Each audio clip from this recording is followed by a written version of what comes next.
Pronti, partenza via! Il primo scatto per le elezioni regionali 2025 che infuocheranno la politica veneta è di Francesco Rucco. È lui, l'ex sindaco di Vicenza, ad aver attaccato i primi manifesti, a cominciare dallo Stadio Menti.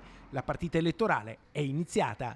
Ho voluto annunciare alla provincia di Vicenza la volontà di candidarmi alle prossime elezioni regionali, che saranno verosimilmente nel mese di novembre 2025, perché voglio portare Vicenza, tutta la provincia, a contare di più in Regione Veneto. Con questo scatto Francesco Rucco annuncia per la prima volta ufficialmente la sua disponibilità a correre per le elezioni regionali con Fratelli d'Italia, con l'obiettivo di portare la sua esperienza di sindaco, vissuta in un momento difficile come quello della pandemia. Da sindaco e da presidente della provincia voglio portare l'esperienza maturata in questi enti dove abbiamo lavorato per i nostri comuni, per la nostra città, in un periodo storico difficilissimo che ricordo essere stata anche la gestione della pandemia, portando risultati obiettivi in tanti campi come quello delle infrastrutture, come quello dell'edilizia scolastica, l'utilizzo dei fondi PNRR che stanno dando anche risultati concreti anche in questi ultimi mesi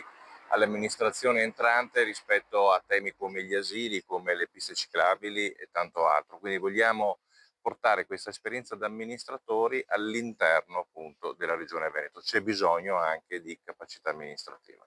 Toccherà ora a Fratelli d'Italia decidere i candidati da schierare nelle elezioni regionali. Francesco Rucco è pronto e i suoi obiettivi sono già chiari. La Regione Veneto deve sicuramente investire risorse importanti sul tema della sanità. Il modello sanità, che comunque rimane una sanità di buon livello, deve cambiare il suo modello organizzativo. Bisogna dare risposte in tempi più celeri rispetto a quello che è accaduto con le liste d'attesa in questi ultimi anni e soprattutto dal punto di vista del sociale dare risposta ad alcuni settori come quello della disabilità o come quello dei nostri anziani, io li chiamo i nostri nonni, che devono avere un punto di riferimento sulle politiche sociali del territorio. Vogliamo dare risposte in questo senso, bisogna prima ascoltare e poi nei prossimi mesi avanzare le proposte che porteremo in Regione.